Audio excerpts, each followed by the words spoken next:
All the way from the UK, I have Jonathan Davis. Good evening, Jonathan. Hi, Lisa. Hi, how are you doing? I'm okay. I'm probably not as hot as you are down where you are, but we make do with our jumpers and our coats up here in England. Yeah, it's been very nice today. Sorry. I wish I could tell you it's been raining, but it hasn't. Sorry. Sorry. We've been talking this evening, and obviously we've spoken off air about the fact that there's so many headlines, and to a certain extent, some of the media I've heard about, I think it's a little bit over sensationalising what's going on, because let's just face it, most media companies, they love a good disaster, don't they? They really, really do. Yes.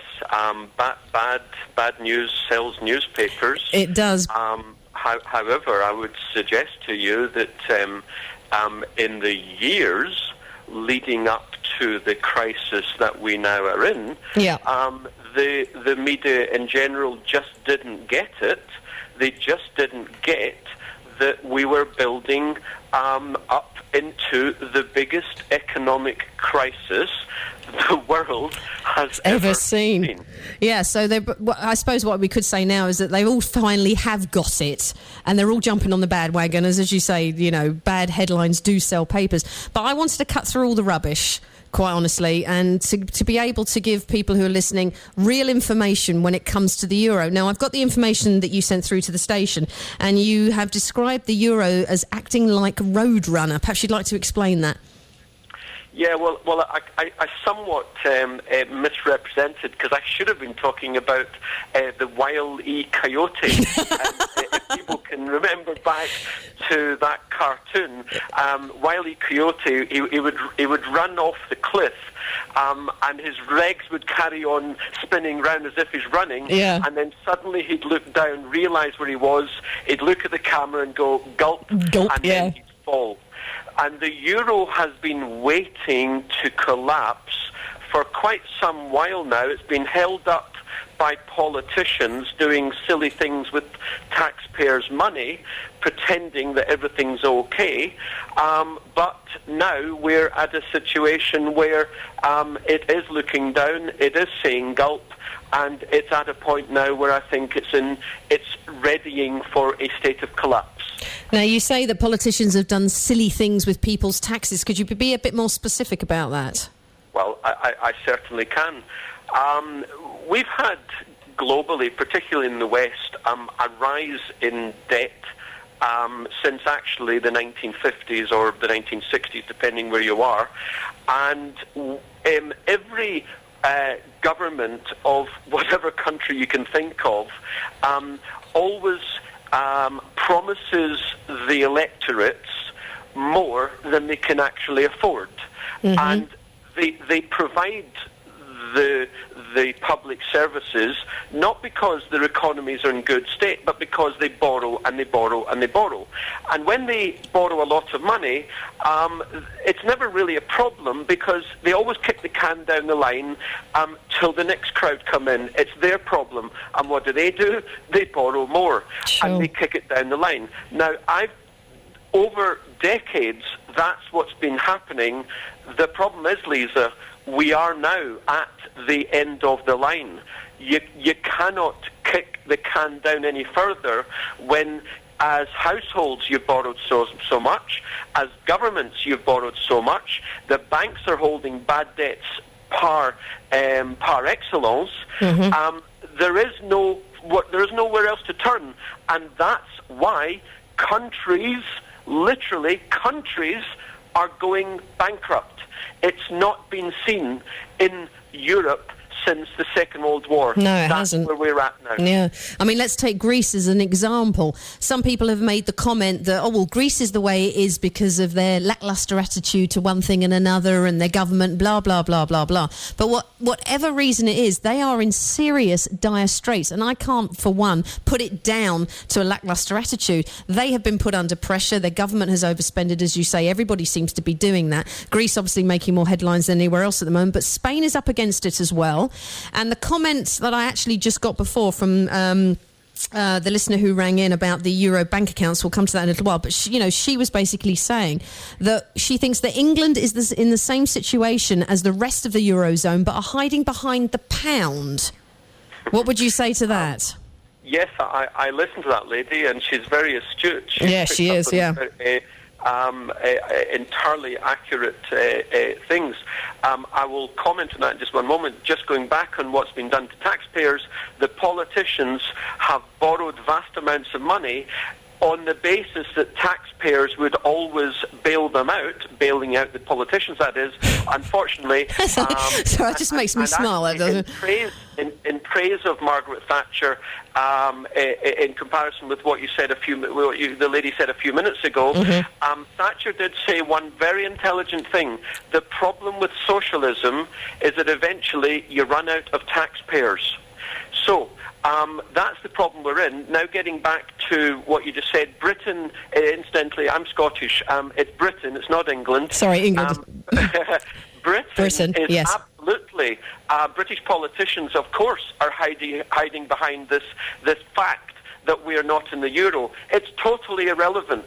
The British banking industry is the most global in the world. Indeed, until recently, it was even bigger than Wall Street. In other words, if any of the European countries go down, our banks are up the creek. Yeah. In other words, they will go bankrupt just like they did a couple of years ago. They were bailed out by the government, which means they were bailed out by the taxpayers. And I'll give you an interesting statistic.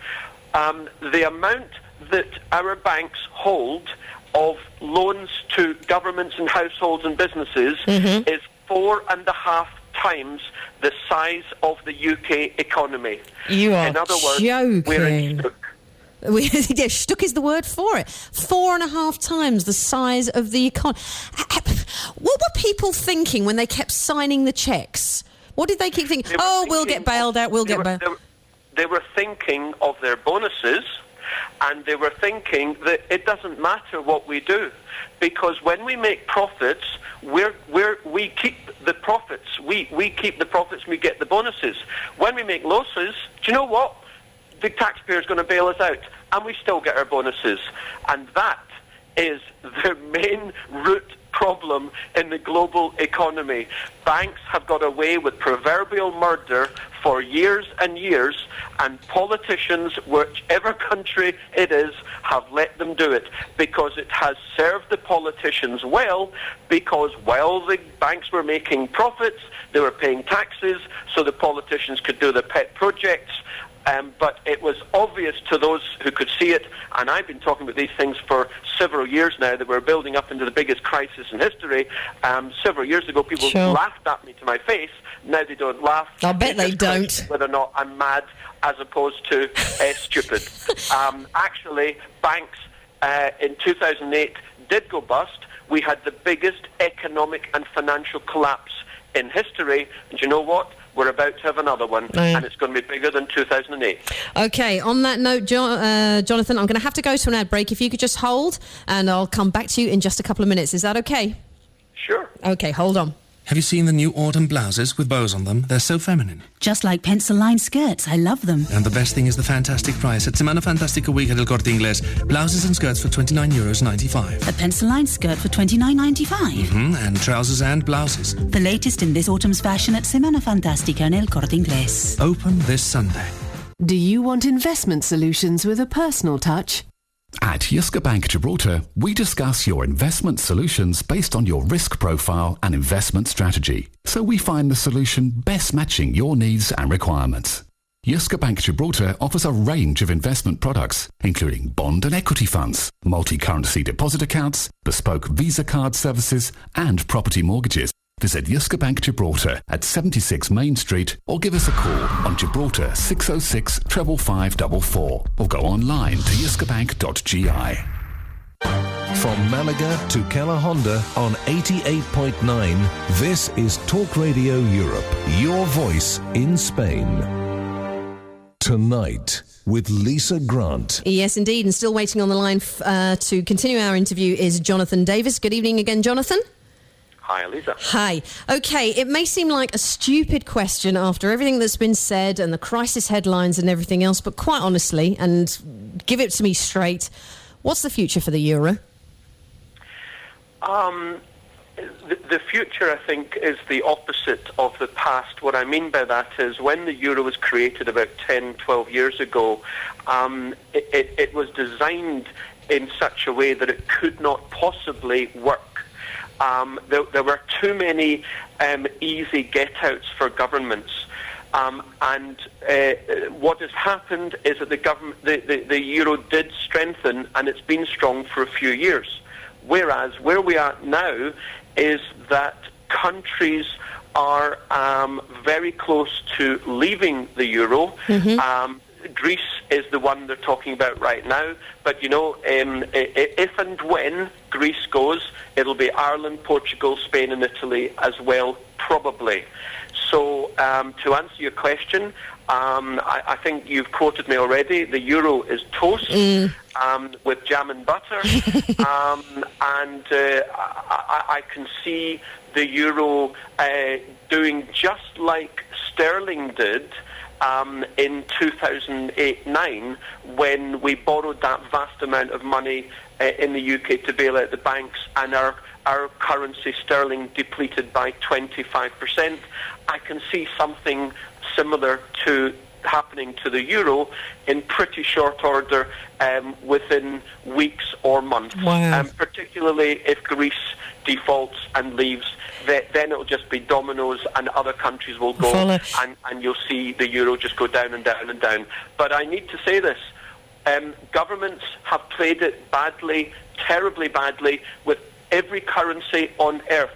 My God, if even the gnomes of Switzerland can devalue their currency last week by 8% overnight, even they, the strongest currency on the planet, can do that, then no currency is safe. Absolutely not.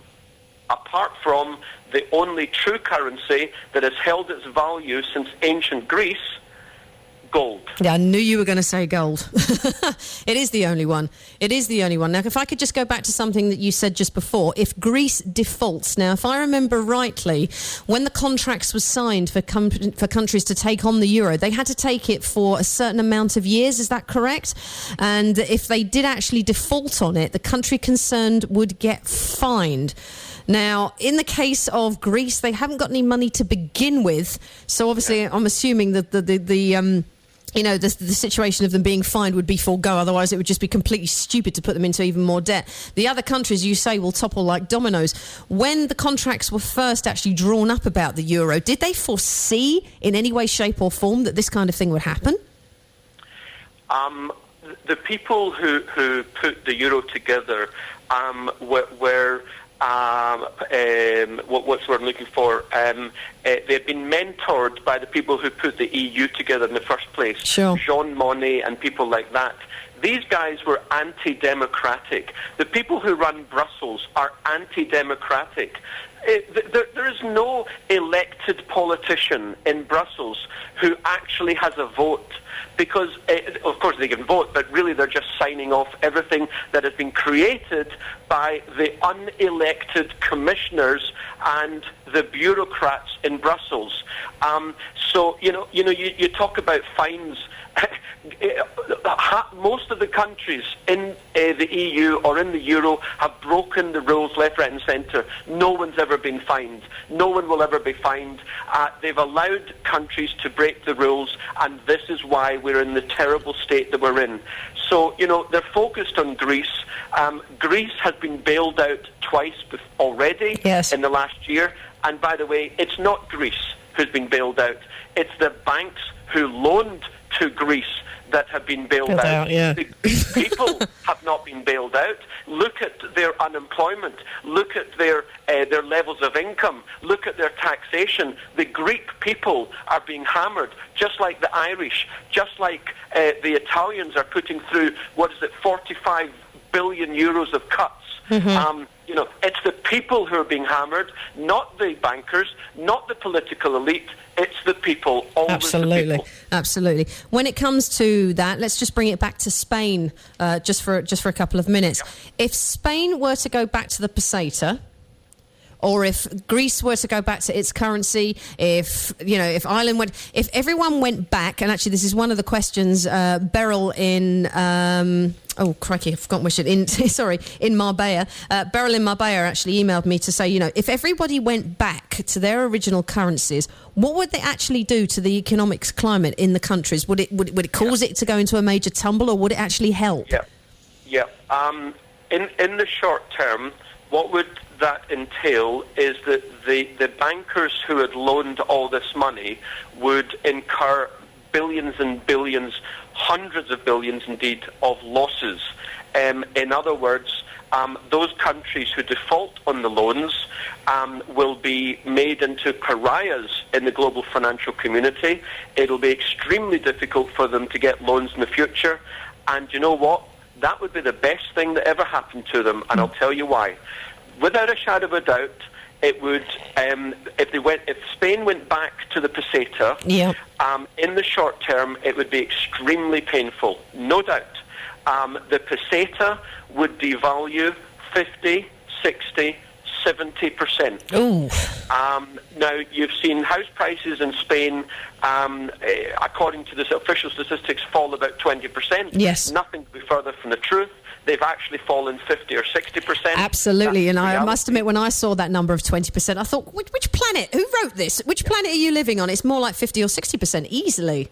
Yeah, there's just one example of how politicians lie to us. Yeah. And you think I'm exaggerating, believe me, I'm not. So as well as the house prices plummet, the value of the holdings, the assets in pesetas would plummet beyond belief. However, that would create, of course, a couple of years of deep recession, no doubt. But because the currency would be so low, do you not think that Germans, French, Brits, Americans, Japanese, Chinese would flock to those countries where everything in their own currencies was so cheap? The Brits in sterling would be able to holiday in Spain for a quarter or a third of what it currently costs. The same in Greece and Portugal and so on. So your exports, in other words, would go through the roof. Your tourism would go through the roof. Seat, manufacturer of cars, sales would go through the roof, skyrocket, and so on and so on. And I'll tell you what, if you defaulted on the loans, and this is what I think Britain should do, as well as the southern European countries, you should default. There are examples such as Iceland a couple of years ago, Argentina, Russia, Chile. Do you know what? These countries are booming. Do you know why? Because they told the banks where to go. And they said, look, you loaned these reckless loans to the Spanish government at the same rate of interest that you loaned to much stronger Germany. Those loans were never going to be repaid. So to tell the banks to hang for it, well, that's what should happen. It would create 2 years of Great Recession and then 20 years of growth. Instead, the politicians are trying to collude to have 20 years of depression. I'm not kidding you. That's what you're in now.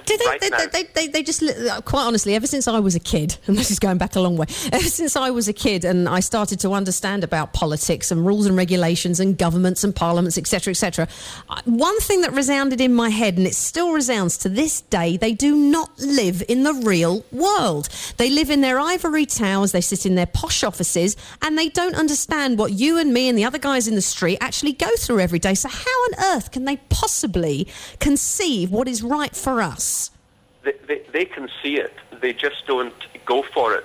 Look, give you the example of United Kingdom, because your listeners are largely British. Yeah. Labour and Conservative pretend that there is a Grand Canyon between them. I tell you, there is a wafer thin between them, because they're all about bailing out the banks. Yeah. They're all about inflationary policies.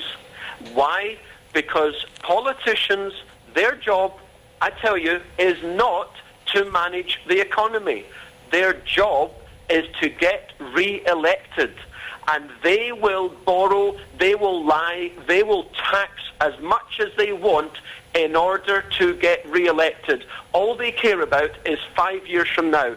They don't care about the people. And that's why I said a few minutes ago, it's always the people that are hurt. I'll tell you, if Spain were to default right now, the only people who would be detrimentally affected, short and long term, would be the bankers and the politicians. So when you read all the time, we have to bail out, we have to bail out, no, you absolutely do not. It would be the worst thing on earth to continue to bail out.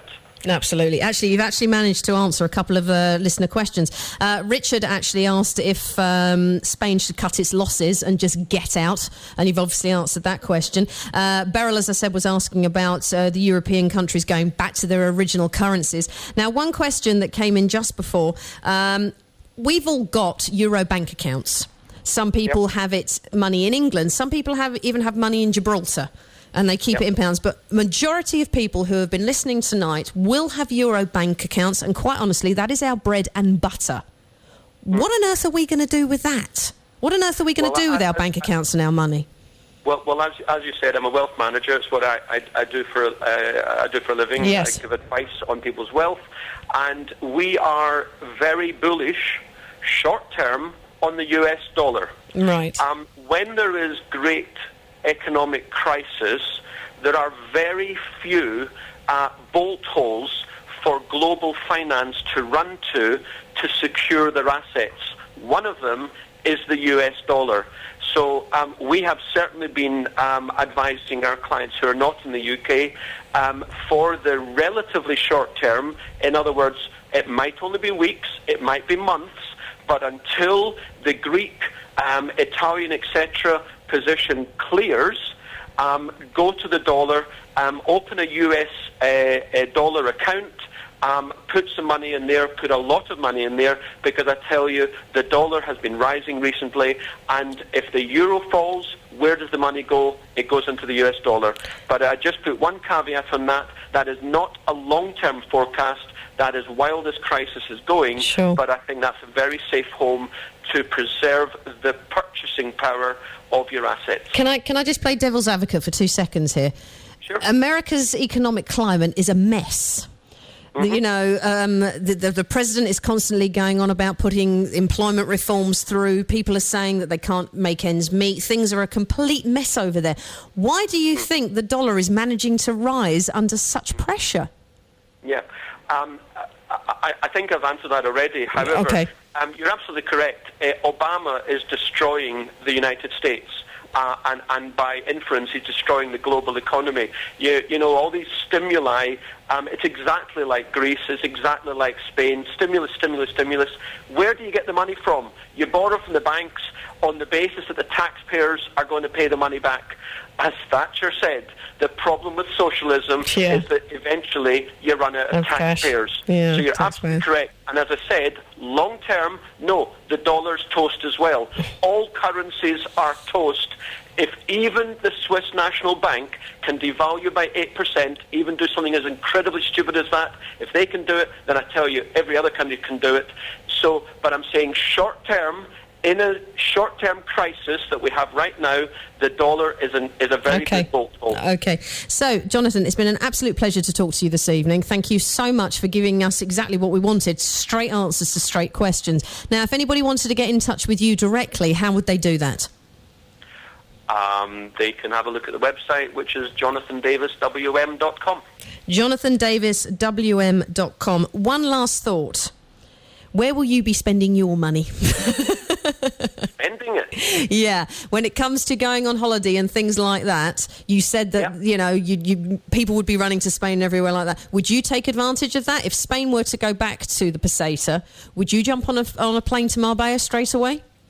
Well, let me answer it this way. Earlier in the year, when my wife and I were discussing where we're going to go for our summer holidays this year, we haven't actually been to Greece before. Yeah. And I thought, well, you know, let's go to Greece. And it was a very interesting thing, but this is what actually went through my head. Hold on a minute. Greece is in a dire state. It has been for the last year. They've been bailed out already. So they must and we've seen all the riots last summer in Greece and Athens, so no doubt their prices will be cheaper than other countries. And you know what? They weren't. They were more expensive. You're because What? Well, exactly. It was still ridiculously stupid. They still had massive inflation, and they were still charging as if it was 2007. So I said, my wife and I, we talked about it, and I said, well, let's wait until they leave the euro. Then we'll go to Greece. You'll go. So on that basis, similarly, if Spain it goes back to the peseta and prices go through the floor, we'll be there like a shot. And some of your listeners will hate what I'm about to say, but I'll tell you what, I would love to buy a 3-bedroom villa for £50,000 because I think I will at some point in the future. I'll tell you what, you've just given out your web address. You might actually get some offers. Oh, there you go. Jonathan, an absolute pleasure. Thank you very, very much for taking the time to talk to us this evening. My pleasure too. And I hope the weather improves over there because it's gorgeous over here. That's the one thing we have got going over here. We've got lovely sun. Again, thank you very much for talking to us. Good night.